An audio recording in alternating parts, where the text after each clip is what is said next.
Hi, I'm Corey. Today, I'm going to give you a quick overview of getting started, where it's all about capturing that great data from your fields in your FieldView account, and analyzing that data to see what worked and what didn't throughout the season.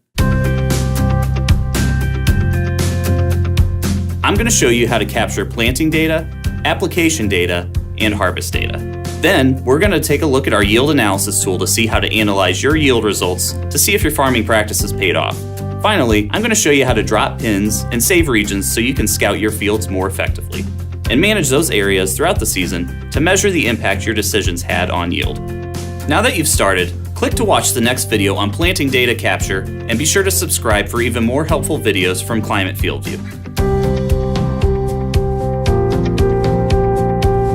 Other videos in this playlist feature answers to frequently asked questions like, how do I upload my data? Or how do I install my FieldView drive? Subscribe to our channel to get notifications of new videos. Thanks for watching.